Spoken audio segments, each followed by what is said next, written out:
So this is the Noco Genius 2D, and this is all the information you need on it right there. If we can get that to focus. If not, I'll take a picture of it and put it in afterwards. But it's just an unboxing and seeing what we got. Previous to using this, I used a small battery tender like this with these plugs plugged into all my connected to all my batteries. So I would just plug this into the battery, and I had this plug hanging off of it, and I figured it was time to upgrade.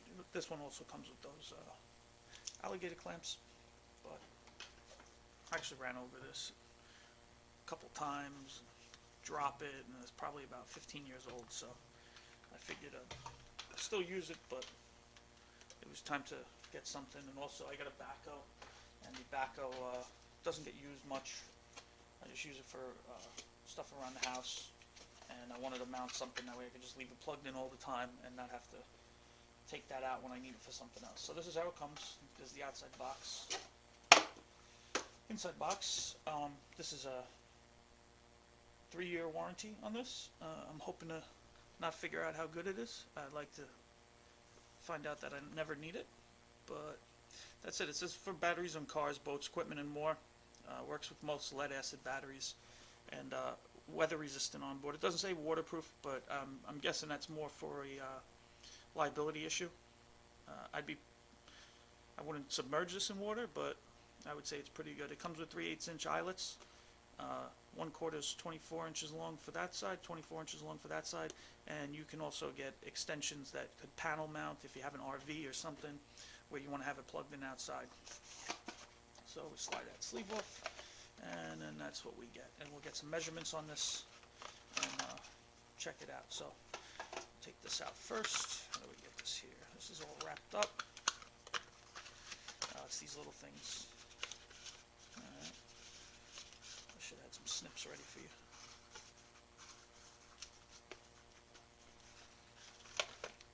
And the reason I bought this is I just bought the Noco Genius 10, which I'll show that. I'll make a separate video for that. If you're just looking for this, you don't have to watch me go through all of that too. But I was looking for this, and the reason I'm making a video for it is I didn't see much on it, and I wanted to kind of know what it looked like when you unbox it, what you get,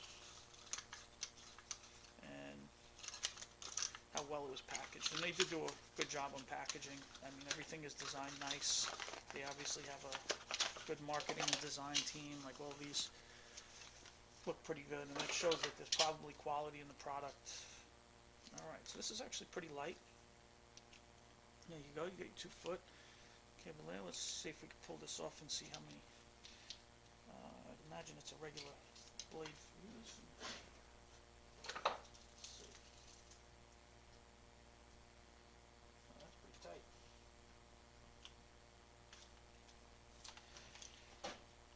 Which is good. I don't want water to get in there, right?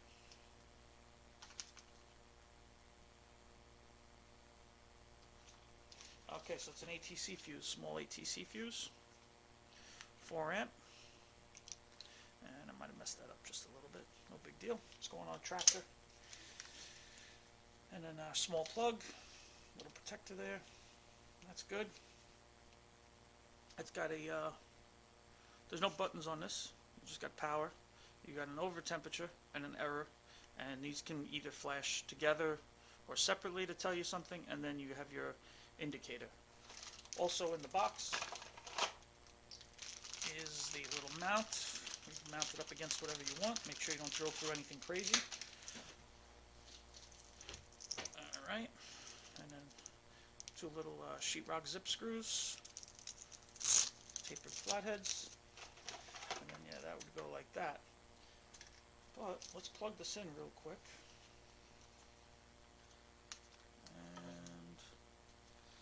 See how it. Let's get you in there. Alright, it's got no power on. Oh, there we go.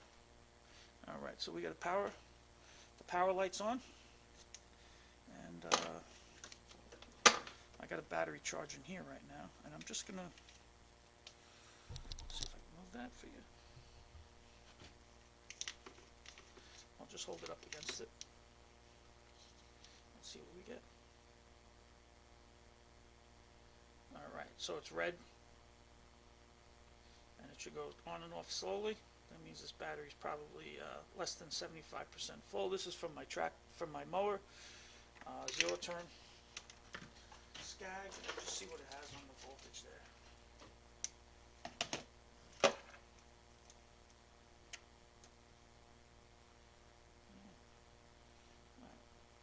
This is in the 1350 range. Might need a second to figure out what the voltage is. So let's try that.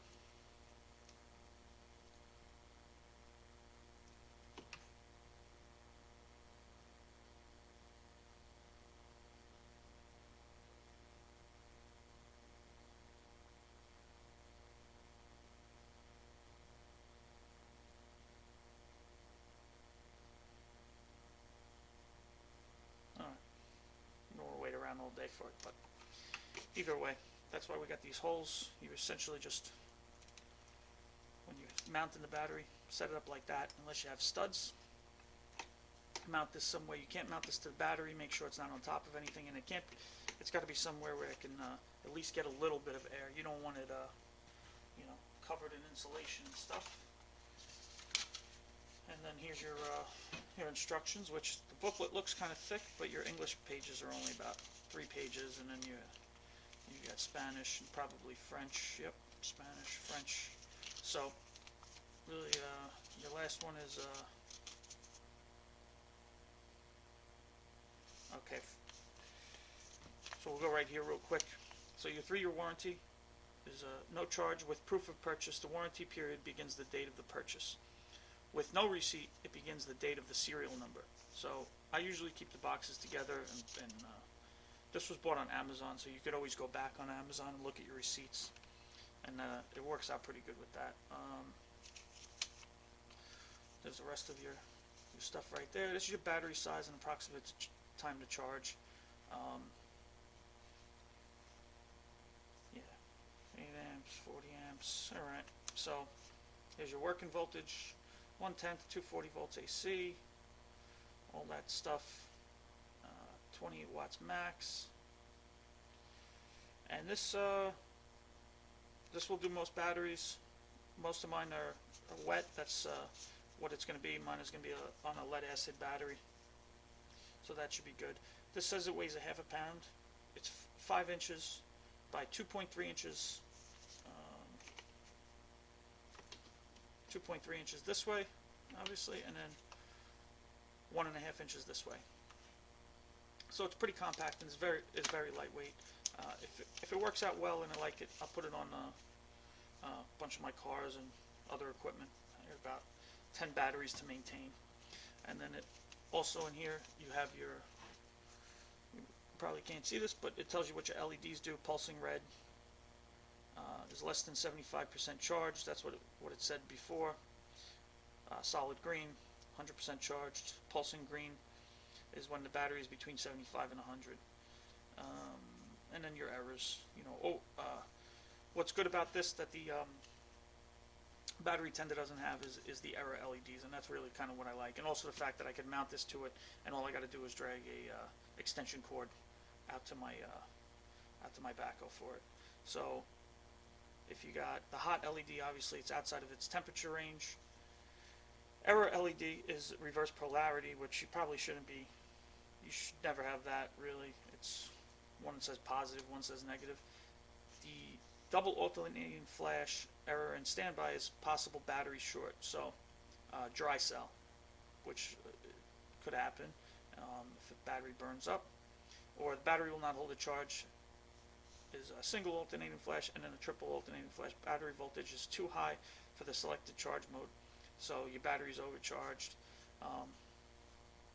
That's pretty good because you get to see, just by looking at that inside whatever piece of equipment or car you have, that hey, I got a problem with the battery with those 3 things. Instead of plugging it in, wondering why it's not charged, having to check the battery, pull the caps off, look at everything, you get a quick indication that something's wrong with the battery. So I kind of like that. And then it just says connected and onboard mounting. Make sure it's connected securely. It's not bouncing around, and it's not being smothered, because this will get hot. And that's about it. And I'll do the video on the Genius 10 because I really like that. I repaired a couple batteries that I had sitting that I was just going to bring for core charges when I got new batteries, but they all seem to be working right now, and that's pretty incredible. I like it. But that's it. That's what you get in the box. It's pretty much nothing. A small package, but you can run this to, throw an extension cord under the hood or something, or you can do the extension with the panel mount somewhere. If you Google it, there's a couple pictures of, I'm pretty sure there's a Tacoma with it in its front bumper where you just plug it in. If you have, a truck or RV or something that you just have sitting, you can do it that way. So that's pretty good. This ran me about $37, I think, after all said and done with tax. And it was Amazon Prime, so the shipping was included. But that's it. Hope this helped.